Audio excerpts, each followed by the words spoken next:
السلام عليكم ورحمة الله وبركاته كم جرت كبجم توتا في جالة تام توتا هردو توتا قبيا تو بين جيني كي سامبراران نجاجرا الحمد لله إيجا كبجم توتا في جالة تام توتا هردو توتا كينا كويا خراس ديفنا تو كبر ديسيني بفجرا ورون جيرو جل كباتي في غير توب channel كنا رفتن سبسكرايب بوچوران ماتي كينا تدبلما ماتي كينا كان تا لايك شير بوچوران نچنا دابدا سنجرا إيجا قبيا تو برت ديفنو كمو أرغتا كارغتان بكما يچرا كنا جچوني سي ميشالي من كيساتي اتفايا دمنو ميشالي إيجار سمنافي odeeffannoo haala yeroo irratti hundaa'e kamuyyuu isin biraan gahaan turuun kennan yaadatama ammas isin biraan gahuudhaaf qophii kenna xumurree jirra jechuudha.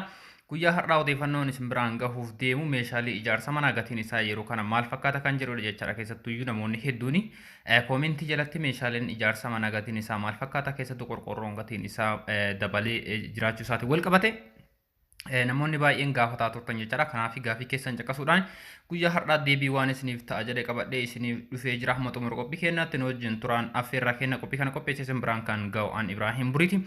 Egaa akkuma jalqabarratti isiniif kaasuuf yaaletti meeshaaleen ijaarsa manaa simmintoo ashawaa akkasumas mootuyyuu qorqorroo dabalate qorqorroo adaamaa qorqorroo fi qorqorroo noormaalii ta'e isin biraan gaha jechaadha. Adaamaa qorqorroos guyyaa har'aa isin biraan gahuuf deema gatii isaa meeqaan jira kan jedhudha jechaadha. Yookaan ammoo adaamaa qorqorroo kana haala isaan ittiin bitan qorqorroo kaaniin garaagarummaa qaba waan ta'eef akkaataa kamiin bitachuu dandeettan yookaan ajajaan bitachuu dandeettan moo kallattii mansuu godhattanii bitachuu dandeettan kan jedhus gamanumaan isin biraan gaha. Kallattii mana odeeffannoo keenyatti yoo seenne feerroonis jira feerroo irraa isin jalqaba jechuudha. Kanaaf feerroonis gatiin isaa meeshaaleen ijaarsa manaa yeroo kana baay'ee tokko dabalee jira jechuudha. Kan dabales jira keessattuu qorqorroo wal qabate qorqorroo fi simmintoon baay'ee tokko dabalee jira. Kanas gatiin isaa maal akka fakkaatu isin biraan gaha. Simmintooni daangootee simmintoo naashinaal simmintoo fi darbaa simmintoo kan jedhu isin biraan gaha jechuudha. Guyyaa har'aa kallattii mana odeeffannoo keenyatti yoo seenne feerrooni jalqaba irratti feerroo abbaa 8 abbaa 10 abbaa 12 abbaa 14 isin biraan gahuuf deema. Abbaan miilimeetira 10 feerroo biyya Turkii kan ta'e jechaadha. Kan biyya keessaa cimina hedduu qabu baay'ee feerroo yeroo bitamu kan biyya keessaa fi kan biyya alaa jedhameetiin bitama. Inni biyya keessaa gatiin isaa xiqqoo gadi bu'aadha.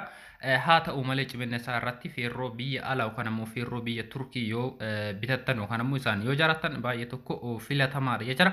Kan isin biraan gahuuf deemus feerroo biyya Turkiiti jechuudha. Cimina hedduu kan qabu abbaan seentimeetira 8 miilimeetira 8 beergaan tokko qarshii 460 gurguramaa jira jechuudha. Yeroo kana gabaarratti yookaan suuqa kamittuu bitachuu ni dandeettu.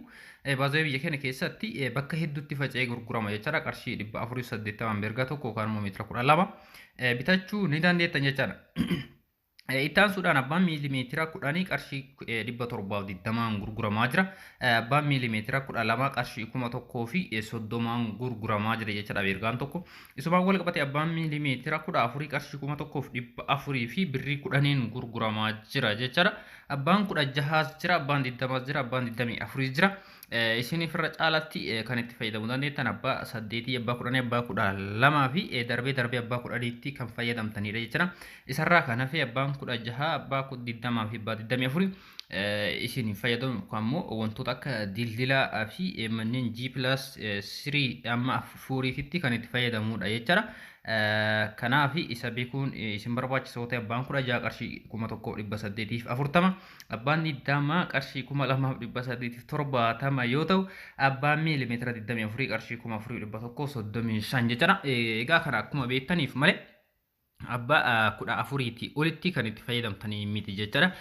Kanaaf kan itti isin fayyadamuu dandeettan abbaa 8 abbaa 10 fi abbaa 12 darbee abbaa 14tti fayyadamtanii kanaaf gatiin isaa akkasiin biraan gahaa ture kanatti gurguramaa jira jechaadha. Egaa feerroodhaan hamma kana yoo jenne odeeffannoon feerroo kana yoo jenne itti aansuudhaan simmintoodha jechaadha. Simmintoon daangootee simmintoon kuntaalli tokko kan ammoo qalqallee 2 baaggiin 2 qarshii 650 gurguramaa jira jechaadha. Yeroo darbe odeeffannoo ji'a tokko fi walakkaa akkas gahara fakkaate isin biraan gahaa ture keessatti qarshii 500 ture jechaadha. Simmintoon kun garaagarummaa qarshii 150tiin qarshii 650 gurguramaa jira jechaadha yeroo kana. Itti aansuudhaan naashinaal simmintoon kun qarshii 600 gurguramaa jira. Darbaan simmintoo qarshii 620 gurguramaa jira jechuudha. Baay'ee irra caalaatti namoonni baay'een kan itti fayyadaman daangootee simmintoo fi naashinaal simmintoo kan jechuudha. Daangooteen qarshii 650 naashinaal simmintoon qarshii 600 gurguramaa jira jechuudha yeroo kana. Kanaaf gatii kanaan jiraachuu isaa beektanii akka bitattan yookaan immoo dalagaa keessan akka jalqabdan gamanumaan isin beeksisaa tarii dabaluu danda'a kana caalaas jechuudha. Biyya keenya keessatti wantoonni gad bu'aa deemu hin jiru. Darbee akka tasaatti simmintoon kun yeroo darbe gadi bu'ee jira kanaaf amma immoo dabalee jira jechaadha.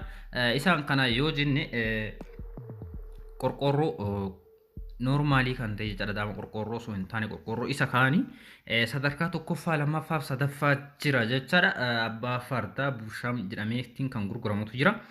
Tokkoffaan kun meeqaa lammaffaa meeqa sadaffaa meeqa isa jedhuu fi tokkoffaan kan ta'e abbaa fardaa qarshii 500 gurguramaa jira jechaadha. Kanaaf namni tokko koomentii jalatti viidiyoo guyyaa darbe waa'ee meeshaalee soofaa gadi dhiisee natti fakkaate isa jalatti qarshii 500 jira jedhee odeeffannoo isiniif kennee jira. Isumaan wal qabatee anis odeeffannoo isaa deemee yoo isiniif funaanu qarshii 500 gurguramaa jira jechaadha. Sadarkaa lamaffaa kan ta'e qarshii 480 yoo ta'u inni sadaffaanii hedduu cimina kan hin qabne qarshii 450 gurguramaa jira jechaadha. Yeroo kana kanaan jiraachuu isaa beektanii isaas gabanumaan akka bitattani. Egaa baay'ee tokko dabalee jira jechaadha. Ji'a tokko dura qarshii 350 hamma 370 gurguramaa ture jira. Odeeffannoo akkuma jalqabarratti isin kaasee odeeffannoo waa'ee meeshaalee ijaarsa manaa ji'a tokkoof guyyaa 15 dura isin biraan ga'e keessatti sadarkaa tokkoffaa kan jedhamu qarshii 390 ture.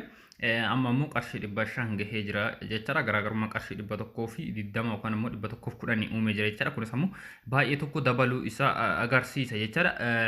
Kanaaf akka kanaan jiraachuu isaa beektanii akka bitattan gamanumaan isin beeksisaa. Inni kunis irra caalaatti gadi bu'aa yeroo baay'ee gatiin qorqorroo kun dabalaa deema malee yeroo gadi bu'ee argamu hamma ammaatti hin agarre jechaadha. Akka fakkeenyaaf akka simmintoo isin hin jira ture yeroo tokko ol ka'aa yeroo tokko gadi bu'aa kana qorqorroo biratti wanti akkasii hin argamu jechaadha. Yeroo kamuu dabalaati kan deemu akka kanaan jiraachuu beektanii tokkoffaan qarshii 500 lammaffaan qarshii 480 fi inni sadaffaa ta'e qarshii 450 jiraachuu isaa beektanii akka bitattan yookaan immoo akka itti fayyadamtan isiniin jechuu barbaada. Ittaan suudhaani qorqorroo eeggaa qorqorroo kan immoo odaamaa qorqorroo kan jedhamu kun sadarkaa lamatu jira jechaadha. Akka suuraa irratti argaa jirtan kun baay'ee boca kan hin qabne jechaadha. Akka suuraa irratti argaa jirtan kun naannoo barandaa fi suuqota irratti kan itti fayyadamamu jechaadha. Inni kun furdina kan qabuu fi kan furdinni isaa giddu galeessa ta'etu jira. Furdinni isaa miilimeetira 4.4 fi miilimeetira 0.3 kan jedhamutu jira jechaadha. Furdina kan qabu qarshii 850 meetirri tokko baay'ee inni kan ittiin gurguramu meetiraan jechaan kan ammoo kaareedhaan jechaadha. Kaareen takka qarshii 850 gurguramaa jira. Inni xiqqoo furdina hin qabne haphatu qarshii 750 gurguramaa jira jechaadha. Kanaaf isas gamanumaan beektanii akka itti fayyadamtanii baay'ee yoo zawee isa kana baay'inaan kan itti fayyadaman miti. Mana keessa yeroo ijaarrachuu barbaadanii meetira muraasa yookaan ammoo kaaree muraasaadha jechaadha kan inni isin gaafatu. Kanaaf gatii kanaan jiraachuu isaa beektanii akka itti fayyadamtan innis yeroo darbe gatiin isaa baay'ee tokko gadi bu'aa fi kanaa gad ture jechaadha. Itti aansuudhaan qorqorroon kun kan amma suuraa irratti argaa jirtan kun baay'inaan kan itti fayyadamamu gubbaa manaa guutuun kan uffifamu jechaadha. Furdinni isaa 0.4 yookaan ammoo miilimeetira 4 kan ta'e jechaadha. Inni kun innis kaareedhaan kan gurguramu jechaadha. Qarshii 1,100 gurguramaa jira jechaadha kaareen takka. Isa kana bitachuu barbaadan gatiin isaa kanaan jiraachuu beektanii akka bitattan isin beeksisa. Kanaaf yeroo baay'ee namoonni hedduun qorqorroo normaalii kan ta'e sana ijaaruu fi adaama qorqorroo ijaaruun gatiin isaa maalidha walqixa namoonni jedhanii gaafatanis jira. Inni kun qorqorroo normaaliin suni dheerinni isaa meetira 2 bal'inni isaa immoo meetira 1 jechaadha. Akka adaama qorqorroo kanatti yeroo herreegamu kaaree 2 akkas ta'a jechaadha. Qorqorroo normaaliin suni adaama qorqorroon kun immoo kaaree 1 isa kaan 2 bituu fi kaan 1 bituu wal qixa jechaadha. Kanaaf adaama qorqorroon kun gatiin isaa baay'ee widdii fi birrii hedduu isin gaafachuu danda'a. Namoonni humna qabdan yoo ittiin ijaarratan ijaarsa irratti baay'ee tokko bareedaa fi nama hawwataa kan ta'udha jechaadha. Kanarraa kanaaf gatiin isaa baay'ee tokko ol ka'aadha. Isa kaaniin yookaan immoo normaalii sanaan walitti hin dhufu jechaadha.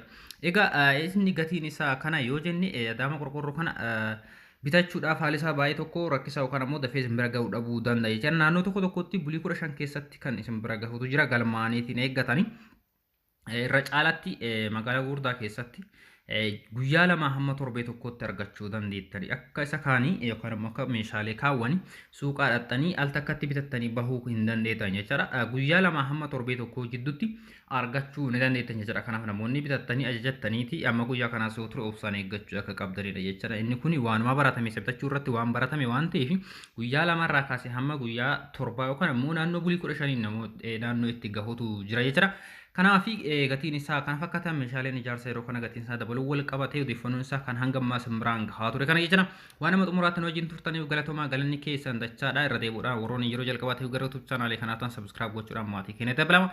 Meeshaalee bitachuu barbaaddanis yoo jiraate gara keessaatiin dubbisaa bitachuu fi iddoo isin barbaaddaniin takkuma yeroo darbe simbiraan gahaa turetti isinii geessuu ni danda'ama jechuudha. Meeshaa kamuu bitachuu dandeettan meeshaan bitachuu dhuftanii dhabdan kamuyyuu hin jiru isinin jedha. Waan hordoftoonni galatoomaa galanni keessan dachaadha viidiyoo biraatiin hamma walitti deebintu nagaan naaf tura.